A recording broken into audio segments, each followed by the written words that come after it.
2 கால் sheet போட்டு 3 call sheet போட்டு போகிறது மாதிரியான ஒரு சூழ்நிலை வருதுன்றாங்க.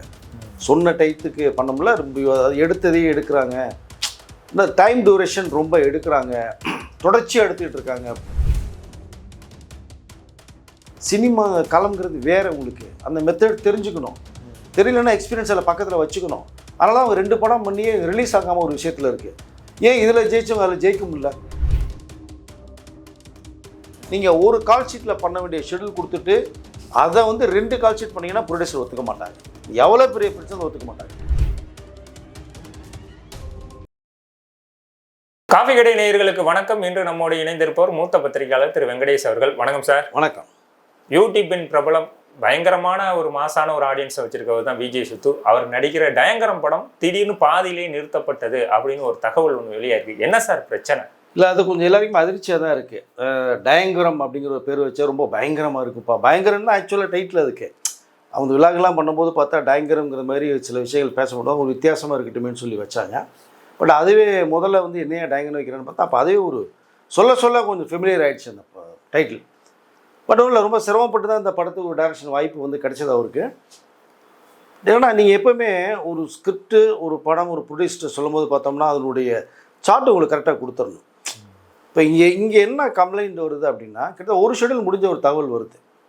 ரொம்ப எதிர்பார்க்குற ஒரு படமாக இருக்குது. ஆனால் ட்ராகன் படத்தில் ஒரு ஃப்ரெண்டோட கேரக்டர், அதை ஹீரோடைய ஃப்ரெண்டாக பண்ணி உங்களுக்கு எந்த அளவுக்கு ரொம்ப ஃபெமிலியர் எனக்கு தெரியும். ஆல்ரெடி ரொம்ப ஃபேமஸ் அவர், சொல்கிறேன். பட் இங்கே என்ன ஒரு ரீசன் சொல்லப்படுதுன்னா, 2 கால் ஷீட்டு போட்டு 3 கால் ஷீட் போட்டு போகிறது மாதிரியான ஒரு சூழ்நிலை வருதுன்றாங்க. சொன்ன டைத்துக்கு பண்ணோம்ல, எடுத்ததையே எடுக்கிறாங்க, இந்த டைம் டியூரேஷன் ரொம்ப எடுக்கிறாங்க, தொடர்ச்சியாக எடுத்துக்கிட்டு இருக்காங்க அப்படின்னு. இங்கே 2 விதம் பார்க்கப்படும். நீங்கள் பார்த்தீங்கன்னா சில டயட்லாம் ஒரு கால் ஷீட்டுக்குள்ளேயே பண்ண முடியாமல் பேக்கப் ஷீட்டு போனவங்களும் இருக்காங்க. அதில் செல்வராங்கலாம் அப்படி தான் பண்ணுவார். வருவார், அப்படி பார்ப்பார், செய்வார், போயிடுவார், திரும்ப வருவார், ஒரு ஷாட் எடுத்துகிட்டு பேக்கப் ஷீட்டு போயிடுவார். இங்கே விஜய் சித்து தொடர்ச்சியாக பண்ணிகிட்டு இருக்கிறதா ஒரு தகவல் வருது. அப்போ அந்த தொடர்ச்சியாக பண்ணுறதுனா எப்படி பண்ணுறாரு? இந்த 2 கால் ஷீட், ஒரு கால் ஷீட் கேட்டிருப்பார், அவர் இன்னொரு கால் ஷீட் தேவைப்படும். ஏன்னா சில லொக்கேஷனில் திரும்பி கிடைக்காது. அப்போ அந்த கண்டினியூட்டி மிஸ்டேக் வரக்கூடாது. உடனே பண்ணிடலான்னு திடீர்னு சார் நாங்கள் டபுள் கால் ஷீட் போகிறோம் சார் அப்படின்ட்டு சொல்லியிருக்கலாம். அப்போ இதை ப்ரொடக்ஷன் கம்பெனி அக்செப்ட் பண்ணாது. நீங்கள் சொன்னது ஒரு கால் ஷீட்டு, திடீர்னு டபுள் கால் ஷீட் போனீங்க அப்படின்னா 2 பேட்டா எல்லாமே டபுளாக மாறும் உங்களுக்கு. இப்போ அவங்களுடைய ஒரு பட்ஜெட் போட்டு வந்திருப்பாங்க, அதில் ஒரு சிக்கல் உருவாச்சா, இல்லை இவர் தொடர்ச்சியாக பண்ணுறேன்னு சொல்லி ஒரு கால் ஷீட்டில் பண்ண வேண்டிய அந்த சீனை அது பண்ணாமல் 2 கால் ஷீட் எடுத்து பண்ணுறாருங்கிற ஒரு கேள்விக்குறியர் இருக்கீங்க. நான் ஃபஸ்ட்டு படம் டைரக்ஷனில் அப்படி தான் இருக்குமோங்கிற ஒரு தகவல் வேறு வருது நமக்கு. அதை அதனால் தொடர்ச்சியாக பண்ணுன்னா சந்தோஷப்படுறவங்க சில ப்ரொடியூசர் இருக்காங்க. தொடர்ச்சியாக பண்ணி போய் என்ன நீ ஒரு கால் ஷீட் 2 கால் ஷீட் இந்த மாதிரி வரும்போது தான் இப்போ ப்ரொடக்ஷன் கண்ட்ரோலர் இருப்பாங்க. ஒரு கம்பெனிக்கு ப்ரொடக்ஷன் கண்ட்ரோல் தனியாக ஒப்படைச்சிடுவாங்க. பட் அவர் வேல்டெக் ஐஸ்வரி கணேஷ் அவர்கள், வேல்ஸ் ஃபிலிம்ஸ் எப்படிங்கிறது தெரியும், பயங்கர பிஸி மேன் அவர். இப்போ அவர் ஒருத்தட்ட கொடுத்துட்டாங்க ஃபுல்லாகவே பொறுப்பாக நீங்கள் ப்ரொடக்ஷன் கண்ட்ரோல் பாருங்கன்னு. இப்போ அவர்கள் கேள்வி கேட்பாங்க, நீ சொன்னது ஒரு கால் ஷீட்டு 2 கால் ஷீட் போட போகிறேன், என்ன காரணம்? அப்போ பார்ப்பாங்க என்ன பண்ணுறாங்கன்னு பார்ப்பாங்க. அப்போ நீ ஏற்கனவே பண்ணின ஷார்ட்டவே நீங்கள் அதை கண்டினியூஷனில் நீங்கள் பண்ணிங்கன்னா செலவு வேஸ்ட்டு தானே. கண்டிப்பாக. இதில் என்னென்ன இடையில ஜென்ரேட்டர்லாம் ஆஃப் பண்ணிட்டு போயிட்டாங்கன்ற ஒரு தகவல் வேறு வருது, சொல்லாமல் கொள்ளாமல். அதில் வேறு ஒரு சிக்கல். ஸோ இப்போ ஒரு ஷெடியூல் நல்லா போனது, இன்னொரு ஷெடியூலில் ப்ராப்ளம் வருது அப்படின்னா விஜய் சித்து என்ன இங்கே பண்ணுறாரு, என்ன ஃபேக்ட்? இல்லை நீங்கள் எனக்கு எக்ஸ்டென்ஷன் வேணும் சார், நான் நல்லா பண்ணணும், நீங்கள் ஃபுல்லாக எக்ஸ்பிரஸ் பண்ணிடணும் டீட்டெயிலாக. இப்போ பண்ணால் அது என்ன பண்ணணும், ஐஸ்வரி கணேஷ் அவருக்கு தயாரிப்பாளருக்கு போகும். இப்போ அவரு கூப்பிட்டு சிட்டிங் பண்ணுவார். இப்போ பட்ஜெட் இதை சொல்லியிருக்கீங்க, பட்ஜெட் மேலே தாண்டுமா, எவ்வளோ தாண்டணும், இதுக்குள்ளே முடிப்பீங்களான்னு வச்சு டிஸ்கஷன் போகும். பட் அப்படி இல்லாமல் இவர் ப்ரொடக்ஷன் கண்ட்ரோலில் எதுக்கு சொல்லணும், நம்ம நேரடியாக ஐஸ்வரி கணேஷ் கூப்பிட்டு நம்ம டைரக்டர் ஆனவங்க இந்த டிபார்ட்மெண்ட் சொல்லணுமான்னு கூட ஒரு யோசித்தாருன்னா சிக்கல். பட் ஏதோ ஒரு சிக்கல் உருவாகிருக்கானா நம்மளும் விசாரிச்சுட்டு இருக்கோம். எதனால் ஒரு ஷெடியூல் போனது இன்னொரு ஷெடியூல் ஏன் டபுள் கால் ஷீட்டு போட்டு போனதால பிரேக் ஆகிருக்கு, ஜென்ரேட் ஏன் சொல்லாமல் ஆஃப் பண்ணுறது. இப்போ டைரக்டர் பேக்கப்னு சொன்னால் தான் ஜென்ரேட் ஆஃப் பண்ணுவாங்க. இல்லை பிரேக் ஒன்று இருக்கும், 1 to 2 லஞ்ச் பிரேக் இருக்கும், அந்த இடத்துல ஜென்ரேட் ஆஃப் பண்ணுவாங்க. மற்றபடி இந்த ரன்னிங்கில் போகும்போது ஜென்ரேட் ஆஃப் பண்ணுறதுக்கான வாய்ப்புகள் கம்மி தான். பட் ஏதோ ஒரு சிக்கல்கள் உருவாகிருக்கு, அது யார் மேலே ஃபால்ட்டு அப்படிங்கிறத நம்ம தெரிஞ்சுக்கிட்டால் தான் அடுத்த இடத்துக்கு போக முடியும். ஆனால் ரொம்ப எதிர்பார்க்குற ஒரு படம் டயங்கரம். ஏன்னா அவர் ஆல்ரெடி சைன் பண்ணவர், நீங்கள் வேர்ல்டு பூராவே அவருக்கு ரசிகர்கள் இருக்காங்க, பயங்கரமாக ரீச் ஆகும் போய். அவருடைய விளைவு தான் டிராகனில் வந்து அஸ்வத் மரியம் வந்து ஸ்பெசிஃபிக்காக கூப்பிட்டே அந்த கேரக்டர் கொடுத்தாரு. நல்லா பேசப்பட்டுச்சு. இந்த சிக்கல்கள் உருவாச்சுன்னு அவரு தான் மைனஸ் ஆகும். ஏன்னா பெரிய ஒரு பேனரில் வேல்ஸ் ஃபிலிம்ஸில் கிடச்சி இவ்வளோ லேட்டாகி பண்ணி பண்ணுறாங்க அப்படிங்கிற ஒரு விஷயம். ஆனால் இதற்கு மீறி சில பிரச்சனைகள் நிறையா வரும் டைரக்டருக்கு, ப்ரொடியூசருக்கு, இதெல்லாம் ஆக்டர்ஸ், ஹீரோக்கெல்லாம். இதையும் மீறி ஒரு நல்ல படம் கொடுத்துட்டாங்கன்னா படம் வந்ததுக்கு பிறகு தாறுமாறாக ஹிட் ஆகும். அப்படி தான் கருப்பு படமே எக்ஸாம்பிள் எடுத்துக்கலாம். ஆர்ஜே பாலாஜிக்கும் சூர்யாவுக்கும் சில பிரச்சனைகள் வந்துச்சு. நீ படம் வந்து 25 days போஸ்ட் ஓட்டியிருக்காங்க, 300 கோடி தாண்டி போயிட்டு இருக்கு. அமேசானில் 12th படம் ரிலீஸு. ஸோ அதனால் பார்க்கலாம் எப்படி படம் சிறப்பாக இருந்தால் நான் நினைக்கிறேன். பிரச்சனைகளுக்கு வந்து விஜய் சித்து தான் டக்குன்னு முடிவு பண்ணணும். ஓகே சார், அடுத்த ஒரு விஷயம் என்னன்னு பார்த்தீங்கன்னா, யூடியூப்லேருந்து நிறைய பேர் சினிமாவை நோக்கி வந்து சினிமாவில் படம் பண்ணியிருக்காங்க. சொல்லப்போனால் 2-3 பேரை தவிர வேற யாருனாலையும் பெருசாக படங்களை பண்ணி ரிலீஸ் பண்ண முடியாத ஒரு சூழலும் உருவாயிருக்கு. இதுக்கான காரணம் என்ன சார்? அதாவதுங்க, யூடியூப் அப்படிங்கிறது வந்து உங்களை பர்சனலாக எது வேணாலும் நீங்கள் எடுக்கலாம். எத்தனை ஷார்ட் எடுக்கலாம். நீங்கள் வியூவர்ஸ் பார்க்க போகிறாங்க, பார்க்கலான்னு ஸ்கிப் பண்ணிட்டு போயிடுவாங்க. படம் அப்படி கிடையாது. இங்கே பக்கா பிளானிங் வேணும். ஆனால் ஒரு ப்ரொடியூசர் வந்து பல கோடிகளில் வந்து இறக்குவாங்க. அவங்க வட்டிக்கு வாங்கி தான் வருவாங்க. 2 ரூபா வட்டி, 3 ரூபா வட்டிக்கு. இவங்களை நம்பி கதை சொல்கிற விதம், இவங்க போட்டதை எடுத்துடலான்ற அவங்களுக்கு ஒரு நம்பிக்கை இருக்கும். இப்போ இந்த ஃபார்மெட் வேறு, நீ யூடியூப் ஃபார்மெட் வேறு. இப்போ நீங்கள் ரெண்டையுமே மிக்ஸ் பண்ண முடியாது நீங்கள் அதை. ஓகே. பட் இவர் எந்த மாதிரி ஒரு ஸ்டைலில் பண்ணுறாருங்கிறது தெரியல நமக்கு அதை. இப்போ அவர் வந்து விலாக் பண்ணுறது மாதிரியே ரொம்ப ஜாலியாக கேஷுவலாக அப்படி போகிறாங்கன்னா, இங்கே வந்து நீங்கள் ஷார்ட்ஸ் எல்லாம் பிரிக்கிறதுல நிறைய விஷயங்கள் இருக்குது. நீங்கள் ஒரு படத்தில் நீங்கள் ஒரு சீன் பார்ப்பீங்க இல்லையா, ஒரு 4 பேர் பேசிகிட்டு இருக்கிற மாதிரி. அதில் அந்த பக்கம் கேமராவுக்கு, இந்த பக்கம் கேமராவுக்கு ஒரு டாப் ஆங்கிள் இருக்கும், ஒரு மாஸ்டர் ஷாட் இருக்கும். இவ்வளோ விஷயங்கள் இருக்குது நீங்கள் அதை. பட் அதனுடைய வியூ அவருக்கு பண்ணுறாரா, இல்லை அவருடைய ஒரு ஸ்டைலில் பண்ணுறாரா, சினிமாட்டிக்காக பண்ணாமல் யூடியூப் ஸ்டைலில் பண்ணுறாருங்கிறது ஒன்று இருக்குது அதை. பட் சினிமான்றது வந்து உங்களுக்கு வந்து பெரிய ஒரு விஷயம் சார். அது சாதாரணமாக நீங்கள் பார்க்குறதுக்கு நீங்கள் 200 ரூபா கொடுத்து படம் மாட்டு வந்துடுவீங்க. படம் பார்த்துட்டு 1000 குறையில சொல்லிடுவீங்க. இது சரியில்லை, அது சரியில்லை, என்ன அப்படின்ட்டு வந்துடுவீங்க. ஆனால் எடுக்கிறதுக்கு எவ்வளோ சிரமம் தெரியுமா உங்களுக்கு அதை. பட் அதை சிறப்பாக எடுத்துகிட்டு நீங்கள் கொண்டாடுவீங்க பார்க்குற ஆடியன்ஸ். அதனால் வித்தியாசங்கள் நிறைய இருக்குது உங்களுக்கு. சினிமா களம் வேறு. அதுக்குள்ளே கண்டிப்பாக கொஞ்சம் முன் அனுபவம் தேவை. முன் அனுபவம் இல்லாதவங்க வந்தாங்கன்னா கண்டிப்பாக மாட்டிக்குவாங்க. பட் எதையும் எடுப்பாங்க. பட் நீங்கள் த்ரோட் நீங்கள் உட்காந்து 2.5 மணி நேரம் எடிட் பண்ணி பார்க்கும்போது ஒன்றுமே என்ன பண்ணுவீங்க நீங்கள். அதனால் அதனுடைய பேட்டர்ன் வேறு. இவர் என்ன மாதிரி பண்ணுறாருங்கிறது தெரியல. இதை தொடர்ந்து பார்த்தீங்கன்னா, பரிதாபங்கள் கோபி சுதாகர் அவங்களுமே ஒரு 2 படம் ஆரம்பித்து அந்த படம் கைவிடப்பட்டதா இல்லை நடக்குதா எந்த ஒரு தகவலுமே இல்லைங்கிற பொழுது, இந்த யூடியூபர்ஸ் வந்து மக்கள் மேலே உள்ள அதீத நம்பிக்கையில் அவசரப்பட்டு சினிமாவை எடுக்க ஆரம்பிக்கிறாங்களோ சார்? இல்லை, ஒரு ஆசை தான், அடுத்த இடத்துக்கு போகணுன்னு ஆசைப்பட்றாங்க, அவ்வளோதான். நம்ம இதுலேயே இருந்துட்டோம், இதுக்கு மேலே ஒரு விஷயத்துக்கு போகலான்னு பார்க்குறாங்க, நல்ல விஷயந்தான். பட் அதை நீங்கள் ஒரு எக்ஸ்பீரியன்ஸ், ஒரு ஆட்கள் நீங்கள் பக்கத்தில் வச்சுக்கிட்டா சிறப்பாக இருக்கும். கோபி சுதாகர் வந்து பரிதாபங்கள்லாம் நீங்கள் பார்த்தீங்கன்னா தாறுமாறாக இருக்குது உங்களுக்கு. எல்லாத்தையும் கிண்டல் பண்ணி பண்ணுறது செய்கிறது, ஸ்பெசிஃபிக் ஒரு கான்செப்ட் எடுத்துகிட்டே தான் பண்ணுவாங்க. ஒரு சின்ன கதைக்குள்ளேயே ட்ராவல் பண்ணுவாங்க. பட் நீங்கள் அங்கே பண்ணதை இங்கே பண்ண முடியாது. அதுதான் சொல்ல வந்தேன் நான்.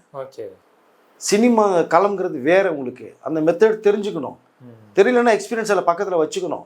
அதனால அவங்க 2 படம் பண்ணியே ரிலீஸ் ஆகாமல் ஒரு விஷயத்தில் இருக்குது. ஏன் இதில் ஜெயிச்சவங்க அதில் ஜெயிக்க முடியல? என்ன காரணம்?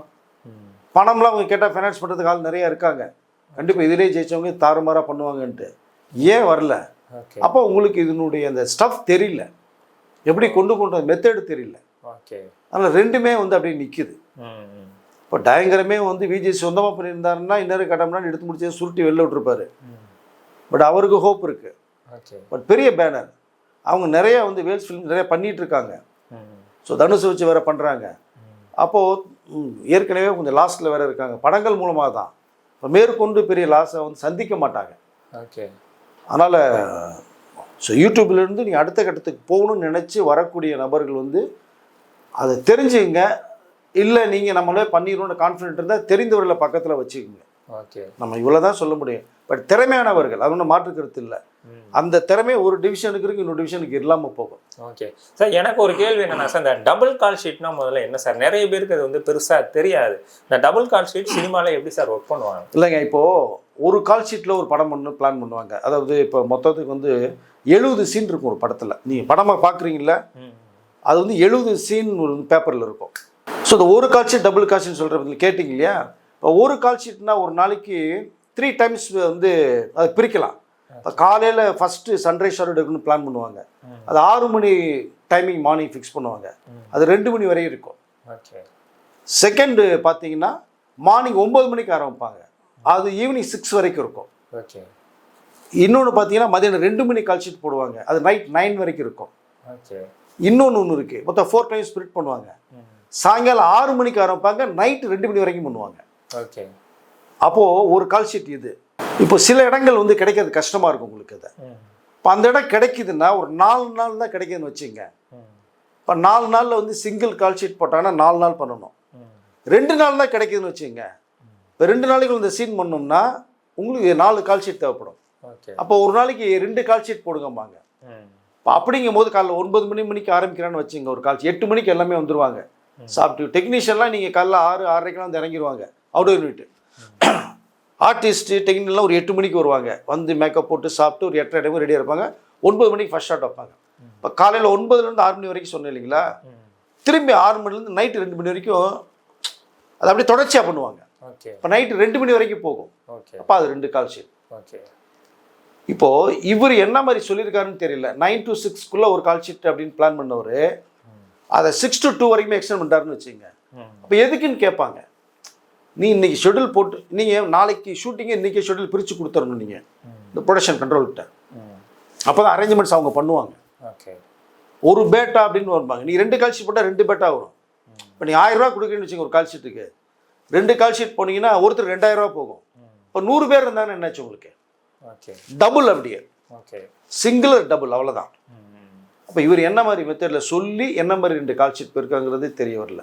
அங்கே ஏதோ ஒரு கொலாப்ஸ் நடந்திருக்குன்னு தான் சொல்ல வந்து நடந்தது. ஆனால் 9 to 6 ஒரு கால் ஷீட், 9 to midnight 2 வரைக்கும் 2 கால் ஷீட். இல்லை எல்லாமே டபுள் த சார்ஜ் ஆகும். எல்லாமே டபுள். லொக்கேஷன் சார்ஜஸ் இருக்கு இல்லையா. இப்போ அதுக்கு வந்து ஃபார் எக்ஸாம்பிள் 50,000 ரூபாய் கேட்குற ஒரு கால் ஷீட்டுக்குன்னா ஒரு 1/2 hour மட்டும் கிரேஸ் டைம் கொடுப்பாங்க எல்லாருக்குமே. டெக்னீஷியனே ஒர்க் பண்ணுவாங்க. 1/2 hour தாண்டிச்சு அப்படின்னா இன்னொரு கால் ஷீட்டாக மாறும். அப்போ 1,00,000 ரூபா கொடுக்கணும் நீங்கள். ஒரு இடத்துக்கு வாடகைக்கு போனாலே 1,00,000. ஒரு கால் ஷீட்டுக்கு 50னா 2 கால் ஷீட்னா 1,00,000 ரூபா. இப்போ நீங்கள் பேட்டா கொடுக்குறதே 9 to 6 வந்து நீங்கள் ஒரு 6 மணினா ஒரு 6:15 6:30 வரைக்கும் வெயிட் பண்ணுவாங்க, ஹெல்ப் பண்ணுவாங்க. நீங்கள் 6:30 மணி தாண்டிடுச்சுன்னா 1.5 பேட்டா கேட்பாங்க, 1500 ரூபா கேட்பாங்க. 1/2 மணி நேரம் எக்ஸ்டெண்ட் பண்ணாலே. அதனால் இது பார்த்து பண்ணணும். நீங்கள் டைம் வேஸ்ட் பண்ணிங்கன்னா ப்ரொடியூசருக்கு பணம் செலவாகிட்டே இருக்கும், எகுரும் உங்களுக்கு. ஏன் சார் இப்போ 2 கால் ஷீட்டாக மாறினா உங்களுக்கு டிஃபன் காஃபிலேருந்து எல்லாமே டபுள்ங்க. இப்போ காலைல 9லேருந்து 6 மணிக்கு வரைக்கும் பண்ணுறீங்கன்னா காலையில் பிரேக்ஃபாஸ்ட் லஞ்சோட முடிச்சிருவாங்க. ஈவினிங் வந்து ஒரு ஒரு ஒரு ஸ்வீட் காரம் காஃபி கொடுப்பாங்க. அது வந்து ஒரு 4 மணிக்கு கொடுத்துருவாங்க. பேட்டை எல்லாருக்குமே 4 மணிக்கு கொடுத்து எல்லாம் முடிச்சிருவாங்க. 6 மணிக்கு பேக்கப் சொன்னோன்னா 6:30 மணிக்கு எல்லாம் பரப்பிட்டு போயிடுவாங்க. நீங்கள் திரும்பி எக்ஸ்டெண்ட் பண்ணிங்கன்னா 2 மணி வரைக்கும் நைட் டின்னர் போகும். டின்னருக்கு வந்து நான்வெஜ் தான் கொடுக்கணும் நீங்கள் மோஸ்ட்லி. ஒரு சிக்கனோ, ஒரு ஆட்டுக்கால் பாயா, புரோட்டா, தயிர் சாதம், ஒரு ஆப்பம், நைட் டின்னர் போகும். திரும்பி 2 மணி வரைக்கும் போகுது இல்லையா. 2 மணிக்கு போகும்போது மிடில் வந்து ஒரு ஸ்நாக்ஸ் இந்த மாதிரி ஸ்வீட் காரம் காஃபி ஒரு 11-12 மணிக்கு கொடுக்கணும். எல்லாமே செலவு டபுளுங்க. அந்த டபுள் செலவு பண்ணுறது தயாரிப்பால் ரெடியாக இருப்பாங்க. ஆனால் நீங்கள் வந்து என்ன சார்ட் கொடுத்துருக்கீங்க, ஷெடியூல் என்ன கொடுத்துருக்கீங்க, அதன் பிறகு தான் ஃபாலோ பண்ணுவாங்க. நீங்கள் ஒரு கால் ஷீட்டில் பண்ண வேண்டிய ஷெடியூல் கொடுத்துட்டு அதை வந்து 2 கால் ஷீட் பண்ணிங்கன்னா ப்ரொடியூசர் ஒத்துக்க மாட்டாங்க. எவ்வளோ பெரிய பிரச்சனை ஒத்துக்க மாட்டாங்க. அப்போது டெக்னீஷியன் மேலே ப்ராப்ளம் இருக்குது. அப்போ அவங்களுக்கு விஷயம் தெரியல, அதனால் இஷ்டத்துக்கு பண்ணுறாங்க அப்படிம்பாங்க. பட் அதனால தான் இந்த கொலாப்ஸ் இப்போ நடந்துக்கிட்டு இருக்கு. இது ஐஸ்வர்யவேலன் ப்ரொடியூசரை போய் சித்து உட்காந்து பேசி என்னங்கிறத சால்வ் பண்ணாதான் அடுத்த கட்டத்தை போகணும்னு நான் நினைக்கிறேன். Okay sir. இப்போ விஜய் சித்துவுக்கு மிகப்பெரிய ஒரு மாசான ஒரு ஆடியன்ஸ் இருக்காங்க. அதுலேயும் மிக முக்கியமாக நோட் பண்ணணும்னா நீங்கள் அவங்களோட எல்லா வீடியோக்களையும் டயங்கரம் பற்றி சொல்லுங்கள், டயங்கரம் எப்போ வரும்னு 2 வருஷமாக கேட்டுக்கிட்டு இருக்காங்க. அந்த படத்தோட அந்த அனௌன்ஸ்மெண்ட் வந்ததுலேருந்து இன்ன வரையும் கேட்டுக்கிட்டு இருக்காங்கங்கிற போது இவ்வளோ தள்ளி போகிறதுக்கு இப்போ ப்ரொடக்ஷன் சைடும் பிரச்சனை வரும்போது இதை சார்ட் அவுட் பண்ணணும்னா என்ன சார் பண்ணணும்? ப்ரொடக்ஷன் சைடு வந்து பிரச்சனைக்கு வாய்ப்பு இருக்காதுங்க. பெரிய பேனருக்கு அவங்க சாதாரணமாக பண்ணிட்டு போயிடுவாங்க. பட் இங்கே டெக்னீஷியன் மேலே ப்ராப்ளம் இருக்காங்கன்னு தெரியல நமக்கு. அதை நீங்கள் இப்போ வந்து டிராகனுக்கு பிறகு தான் இந்த படம் வந்து ஆஃபர் வந்தது விஜய் சித்துக்கு. அப்போ நீங்கள் அதை கரெக்டாக ஒரு ஸ்கிரிப்ட் ஒர்க் பண்ணி கரெக்டாக ஷெடியூல் நீங்கள் பிரித்து எல்லாமே பண்ணியிருந்தீங்கன்னா நீங்கள் இந்த போஸ்ட் அதாவது ப்ரீ ப்ரொடக்ஷன் ஒர்க் இருக்குங்க, அதுதாங்க ஒரு படத்துக்கு ரொம்ப ரொம்ப முக்கியம். தெளிவாக தெரிஞ்சுங்க. நீங்கள் ப்ரீ ப்ரொடக்ஷனை இழுத்தீங்க அப்படின்னா உங்களுக்கு இழுத்துக்கிட்டே இருக்கும். சார் ஷூட்டிங்கில் போய் பார்த்துக்குவோம், ஒன்றும் பிரச்சனை, இந்த சீனுக்கு அந்த சீனை போய் பார்த்துக்குவோம். அவன் ஸ்பாட்டில் உட்காந்து சீன் எழுதுவாங்க. அது வேலைக்காகாது. அது சார் அது நிறைய டைரக்டர்ஸ் ஒர்க் ஆயிருக்குலாம் சொல்றாங்களே சார். அது பெரிய ப்ரொடியூசரு, பெரிய ஹீரோக்கள், பரவாயில்ல நமக்கு இதோட இன்னும் இந்த பெட்டராக இருக்குன்னு சீனு நீங்கள் ஆசைப்படுறீங்க, நீங்கள் பண்ணுங்கன்னு செலவு பார்க்காத கம்பெனி இருக்கு இல்லையா? அது எந்த company? Sun pictures, Lyca productions, பெரிய பேனர் தான் பார்ப்பாங்க. ஓகே. ஹீரோக்கள் வந்து சரி பரவாயில்ல எதுவும் சீன் நல்லா வரும்னு சொல்கிறாரு, சரி பண்ணுவோன்னு பண்ணுவாங்க. பட் அது ஃப்ளூக்குள்ளே தான் உங்களுக்கு வந்து சக்ஸஸ் ஆகிருக்கும். ஓகே. இல்லை அந்த டைரக்டரே ப்ரொடியூசராக இருக்கணும், அப்போ அவர் இஷ்டத்துக்கு எடுத்துகிட்டு போகலாம். பட் நீங்கள் வேறு ஒரு ப்ரொடியூசர், வேறு ஒரு டைரக்டர், வேறு ஒரு ஹீரோ போது நீங்கள் சொல்கிறத ப்ராஜெக்ட் கரெக்டாக பண்ணலைன்னா மாட்டிக்கும். இது பட்ஜெட் ஃபிலிமாக தான் ஐடியா பண்ணியிருப்பாங்க. டயங்கரத்தை வந்து ஒரு பட்ஜெட் படமாக பண்ணியிருப்பாங்க. பட்ஜெட் படம்னா அவருடைய பாயிண்ட் ஆஃப் வியூவில் இந்த டயங்கரம், இந்த ஹீரோ, இந்த ஹீரோயின், இதெல்லாம் போது கூட்டி கழிச்சு அப்படி பார்க்கும்போது பார்த்தோம்னா ஒரு 25 crores பட்ஜெட் கொடுத்துப்பாருன்னு வச்சுங்களேன். 25 crores நீங்கள் 24 crores பண்ணி கொடுத்தா நீங்கள் டேலண்ட் பேசுங்க. ஓகே. அதே 30-40 கோடி பண்ணீங்கன்னா என்ன நிலைமை? பிஸ்னஸ் ஒன்று இருக்குல்லங்க, பிஸ்னஸ் பார்க்குறவங்க பார்ப்பாங்க இல்லையா? கண்டிப்பாக. அதில் இவ்வளோ விஷயங்கள் அந்த சினிமாக்குள்ளே இருக்குது. ஓகே. தெரியாமல் வந்தால் மாட்டிக்குவாங்க, ஓகே. தெரிஞ்சு வந்தவங்களே மாட்டிக்கிறாங்க. இப்போ சூழ்நிலை சரியில்லைங்க. ஓகே. அதனால் இவர் என்ன மாதிரி பட்ஜெட் கொடுத்துருக்காரு, எவ்வளோ டேஸில் ஃபஸ்ட்டு எடுக்கிறேன்னு சொல்லியிருக்காரு. டபுள் கால் ஷீட் போகிறோன்னா முன்னாடியே நீங்கள் சொல்லணும் கம்பெனியில். ஓகே. அது சொன்னால் அவங்கள்ட்ட பெர்மிஷன் வாங்கணும். இவ்வளோ சிக்கல்கள் இருக்குது. ஓகே. அதில் ஒரு தொடர்ச்சியாக பண்ணாங்கன்னா தான் பிரேக் பண்ணிக்கிறதா ஒரு தகவல் வருது செகண்ட் ஷெட்யூல் பண்ணுறதுக்கு. ஓகே. அது எப்படி நிலவரம் தெரியல, கேட்டு அடுத்த தகவல் வந்தால் நம்ம நிறைய பேசலாம். ஓகே சார், நிறைய தகவலை பகிர்ந்துக்கிட்டீங்க. ரொம்ப நன்றி சார். நன்றி.